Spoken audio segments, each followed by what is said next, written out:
ประธานองค์การกวดสอบแห่งรัฐแห่งสาธารณรัฐประชาธิปไตยประชาชนลาวได้ต้อนรับเอกอัครราชทูตตุรกีประจำลาวเข้าเยี่ยมคำนับ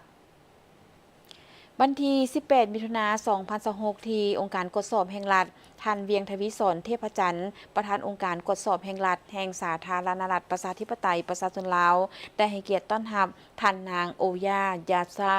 เอกอัครราชทูตตุรกีประจำลาวเข้าเยี่ยมคำนับ โอกาสนี้ทันเวียงทวิศรเทพจันทร์ได้แสดงความยินดีต้อนรับพร้อมทั้งสมเสยต่อทานนางโอยา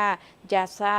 ที่ได้รับการแต่งตั้งให้มารับหน้าที่เป็นเอกอัครราชทูตตุรกีประจำลาวคนใหม่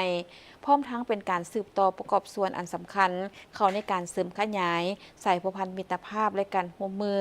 ระหว่างสาธารณรัฐประชาธิปไตยประชาชนลาวและสาธารณรัฐตุรกีครบรอบ68 ปีวันสั่งตั้งสายพันธ์การทูตวันที่20มิถุนาปี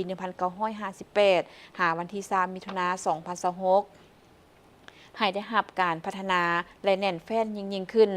พร้อมนี้ทานประธานองค์การกวดสอบแห่งรัฐได้เสนอทานเอกอัครราชทูตตุรกีประจำลาวเกี่ยวกับการเสนอการแนะนำการร่วมมือระหว่างองค์การกวดสอบแห่งรัฐสาธารณรัฐประชาธิปไตยประชาชนลาวและองค์การกวดสอบแห่งรัฐสาธารณรัฐตุรกี